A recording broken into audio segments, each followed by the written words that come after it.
Hi everyone, welcome back to my channel. My dear students, आज की इस video में हम लोग सीखेंगे मॉर्निंग में यूज़ होने वाले इंग्लिश के फ्रेज। पूरा देखिए सबसे पहला जो हमारा फ्रेज स्टार्ट होता है वो ये है गुड मॉर्निंग। ये क्या है? Good morning. गुड मॉर्निंग का मतलब होता है सुप्रभात, यानी कि जब हम किसी को सलाम करते हैं, ठीक है, तो मॉर्निंग टाइम में जब हम उठते हैं और कोई हमसे मिलता है फर्स्ट टाइम, तो हम उसे कहते हैं गुड मॉर्निंग। तो वो कोई भी हो सकते हैं। फॉर एग्जांपल, अगर आपके सर हैं तो आप बोलिएगा good morning sir.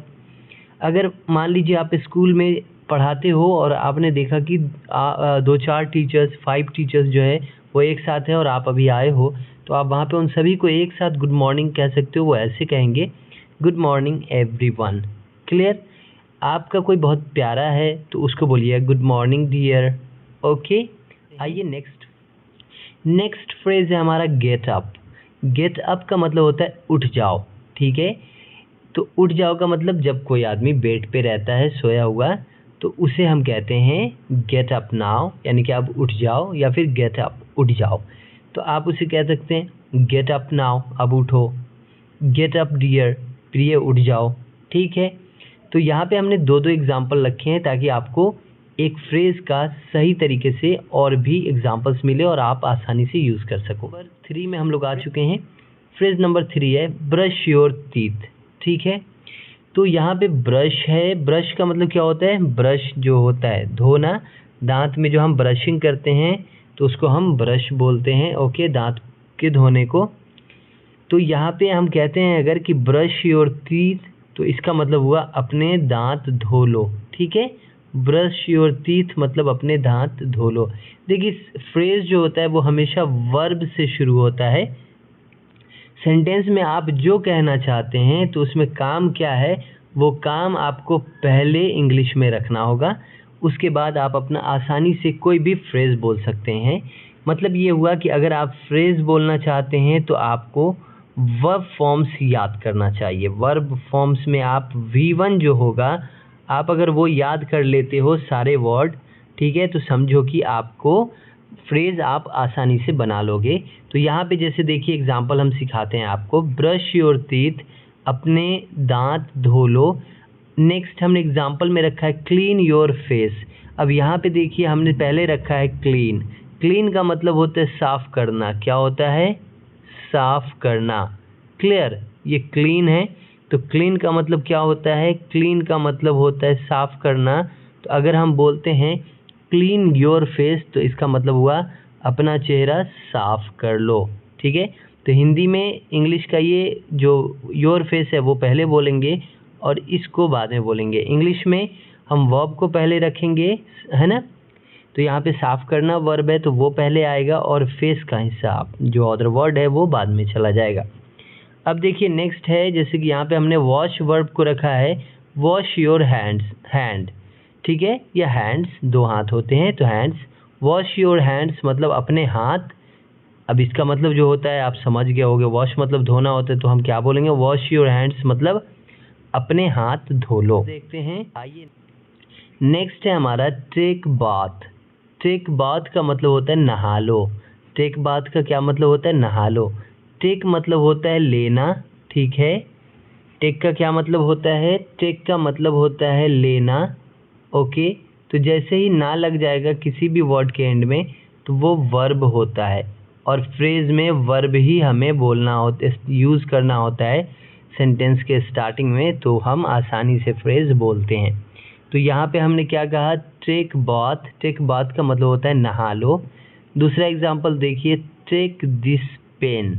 Take this pen, तो टेक का मतलब क्या होता है आपने सीख लिया। टेक का मतलब होता है लेना, ठीक है। अब अगर हम बोलते हैं टेक दिस पेन, तो इसका मतलब हो जाएगा पहले ये वाला हिंदी आएगा फिर ये वाला हिंदी आएगा। हम बोलेंगे इस कलम को लो। इस कलम को, इस कलम को लो, या इस कलम को लेना। ओके, तो वर्ब समझ में आ रहा है कितना इम्पोर्टेंट है और कैसे यूज़ हो रहा है फ्रेज में। देखिए take him to the university. Take him to the university मतलब उसे यूनिवर्सिटी लेकर जाओ। टेक हिम यानी यहाँ पे हो जाएगा ले जाना। टेक हिम टू यूनिवर्सिटी, उसे यूनिवर्सिटी लेकर जाओ। फ्रेज है हमारा वॉश योर फेस। तो वॉश योर फेस का मतलब क्या हो जाएगा, अपना मुंह धो लो।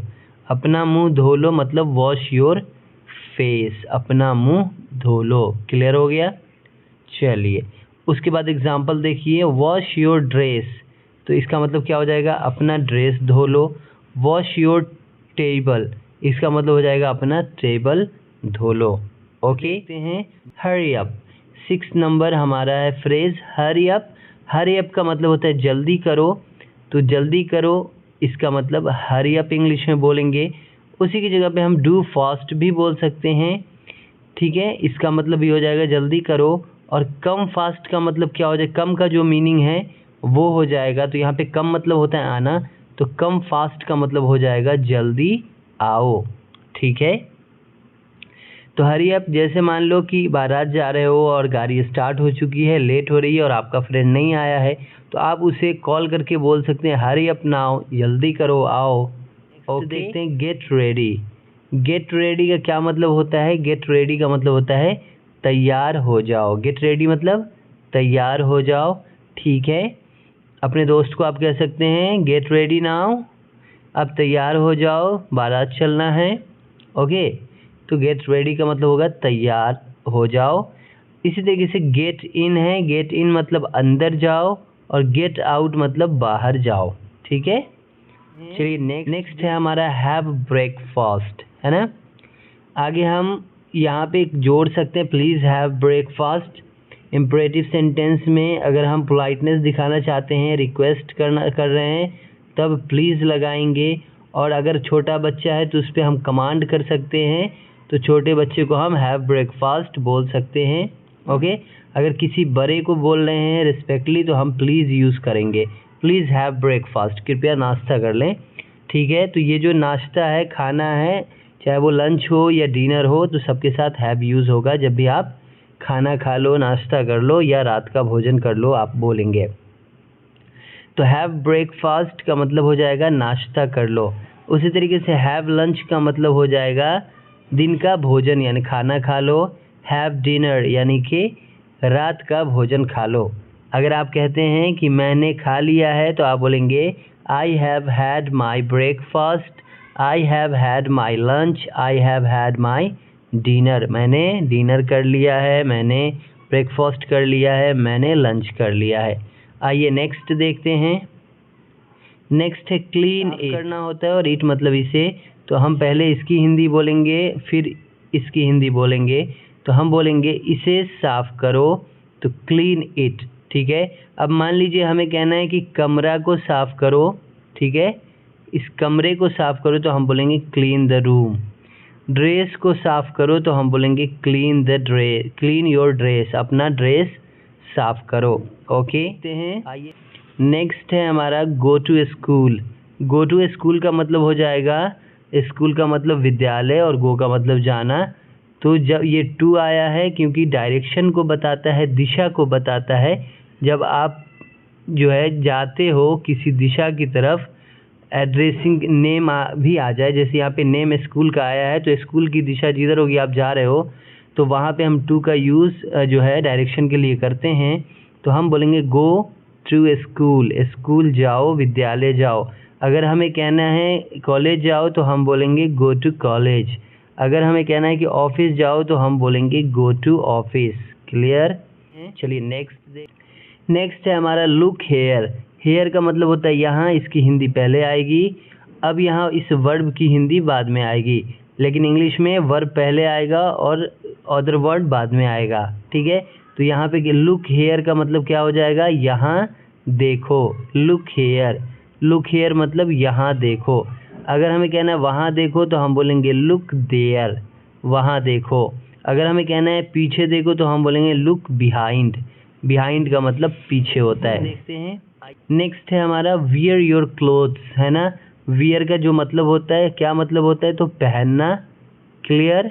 ठीक है, अब आप बोलिए इसका क्या मतलब होना चाहिए। वियर योर क्लोथ्स यानी अपने कपड़े पहनो। ठीक है, अपना कपड़ा पहनो या अपने कपड़े पहनो, बोलेंगे वियर योर क्लोथ्स। अगर हमें कहना है अपनी ड्रेस पहनो तो हम बोलेंगे वियर योर ड्रेस, अपना जूता पहनो तो हम बोलेंगे वियर योर शूज़। आइए नेक्स्ट, बी हैप्पी।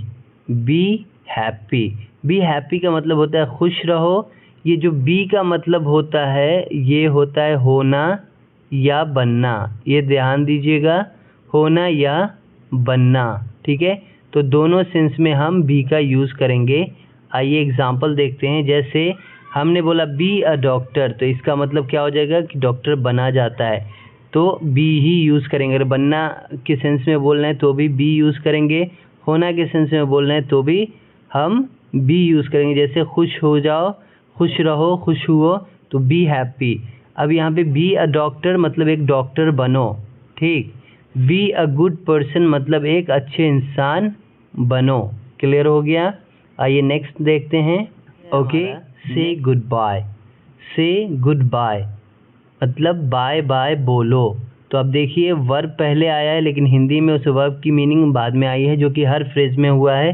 तो ये प्रैक्टिस समझ में आ गया होगा आपको कि जब भी हम अगर फ्रेज बोल रहे हैं तो हमें यह ध्यान देना है कि उसमें वर्ब कौन है, तो उसको पहले रखेंगे। और वर्ब की पहचान होगी सेंटेंस हिंदी के वाक्य में लास्ट में आप समझ जाओगे, जो भी वर्ड आएगा वही वर्ब होता है। वर्ब का मतलब काम होता है, जैसे कि चलना, बोलना, हंसना, खाना, पीना, बैठना, ये सभी के सभी वर्ब हैं। तो यहाँ पे बोलना वर्ब है, से कहना या बोलना एक ही बात है, तो उसका इंग्लिश होता है से। तो अगर हम कहना है कि बाय बाय बोलो तो हम बोलेंगे से गुड बाय। ओके, उसी तरीके से दूसरा एग्जांपल है यहाँ पर, कुछ बोलो, से समथिंग। कुछ का मतलब समथिंग, अब बोलना का से होता है तो हम बोलेंगे से समथिंग। हाय बोलो तो हम बोलेंगे से हाय, ठीक है। क्या बोलेंगे? से हाय, यानी कि हाय बोलो। आइए नेक्स्ट देखते हैं। नेक्स्ट है हमारा डोंट मूव। डोंट के बाद ये मूव यूज़ हुआ है। मूव का मतलब होता है मुड़ना, हिलना, सारी चीज़ें। तो ये आपका वर्ब है। क्या है? वर्ब है।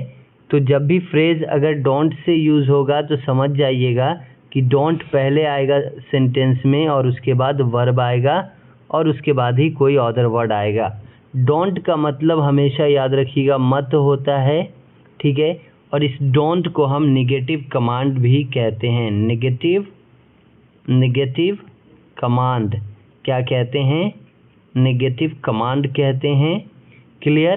तो हिंदी में जब भी मत आए तो समझ जाइएगा आपको डोंट लगाना होगा यहाँ पर, और उसके बाद ही जो उसमें काम है वर्ब है उसके बाद वो वर्ब लगाना होगा। अगर इंग्लिश में लिखा होगा तो आप समझ जाएंगे कि ये क्या मीनिंग दे रहा है। ओके, तो आइए एक बार फिर से प्रैक्टिस करते हैं। यहाँ पे लिखा हुआ है डोंट मूव, यानी हिलो मत। अब यहाँ पे मान लीजिए हमने बोला डोंट प्ले, तो क्या मतलब होगा कि खेलो मत। अगर हम बोलते हैं डोंट लाफ तो क्या मतलब होगा? हंसो मत। ओके, देखते हैं एनीथिंग एल्स। एनीथिंग एल्स का मतलब हो जाता है और कुछ, ठीक है। ये जो एल्स आप देख रहे हो ये किसी भी वर्ड में अगर लगेगा तो उसका मतलब और हो जाएगा, और ये और आपको शुरू में बोलना होगा, ठीक है। ओके, अब जैसे एनीथिंग एल्स और कुछ, आप ये एल्स का मतलब क्या होता है कि कोई चीज़ ऑलरेडी आपने कर दिया है या दे दिया है और उसके बाद फिर उससे पूछ रहे हैं और कुछ। फॉर एग्ज़ाम्पल, आपने किसी को खाना खिलाया, तो आप खाना तो खिला रहे हो, वो खा रहा है, लेकिन उसके बाद फिर आकर आप उससे पूछ रहे हो कि और कुछ चाहिए आपको, तो do you want anything else, यानी और भी कुछ इसके अलावा, इसका ये मतलब होता है। तो एनीथिंग एल्स का मतलब होता है और कुछ। उसी तरीके से अगर यहाँ पे नथिंग एल्स है तो मतलब क्या हो जाएगा? और कुछ नहीं, और कुछ नहीं। क्लियर हो रहा है?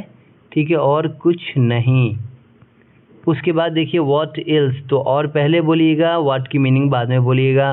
व्हाट एल्स मतलब और क्या, और क्या। ओके, आइए next, what happened. What happened का मतलब हो जाता है क्या हुआ, ठीक है। अब मान लीजिए ये हैपेंड जो है वर्ब का सेकेंड फॉर्म है, ठीक। तो जब भी अगर आप किसी से पूछते हैं कि क्या हुआ तो व्हाट हैपेंड, है ना। क्लियर? ये जो हैपेंड है ये हुआ का मतलब देता है। तो किसी भी वाक्य में अगर हुआ का सेंस आप दे रहे हैं तो आप हैपेंड यूज़ कर लेंगे। जैसे यहाँ पे अगर हमें कहना है क्यों हुआ तो वाई हैपेंड, है ना, कैसे हुआ तो हाउ हैपेंड। क्लियर। चलिए नेक्स्ट अगेन पे, तो ट्राई अगेन मतलब अगेन का मतलब हो जाता है दोबारा, ठीक है, या फिर से। तो इसका मतलब क्या हो जाएगा, ट्राई अगेन का मतलब हो जाएगा फिर कोशिश करो या फिर से कोशिश करो, ठीक है। ट्राई का मतलब कोशिश करना और अगेन का मतलब दोबारा, तो ट्राई अगेन मतलब फिर से कोशिश करो। उसी तरीके से अगर हम बोलते हैं ट्राई समथिंग न्यू, कुछ नया कोशिश करो। ट्राई समथिंग न्यू, कुछ नया कोशिश करो। उसके बाद ट्राई दिस पैंट, ठीक है, इस पैंट को एक बार ट्राई करो। अब यहाँ पे जो ट्राई का मतलब होगा वो होगा चेक करना। जब आप किसी कपड़े को पहनकर चेक करते हो, किसी खाने को टेस्ट करके चेक करना चाह रहे हो, तो वहाँ पे भी आप ट्राई का यूज़ करेंगे। Try this pant, try this shirt, try this food, है ना। यानी वहाँ पे क्या हो जाएगा, उसका मतलब हो जाएगा इस चीज़ को चेक करना। बाकी यहाँ पे होगा कोशिश के तौर पे, तो वो सेंटेंस के अकॉर्डिंग आपको समझ में आ जाएगा। तो आज के लिए बस इतना ही रखते हैं। वीडियो अगर अच्छा लगा हो तो लाइक ज़रूर कीजिएगा। साथ ही साथ अगर नए हैं हमारे इस चैनल पे तो चैनल को सब्सक्राइब करके बेल आइकन को दबा दीजिए, ताकि जब भी मैं वीडियो डालूं उसके नोटिफिकेशन आप तक पहुंचे। मिलते हैं नेक्स्ट वीडियो में एक नई टॉपिक के साथ, तब तक के लिए bye bye. Thanks for watching.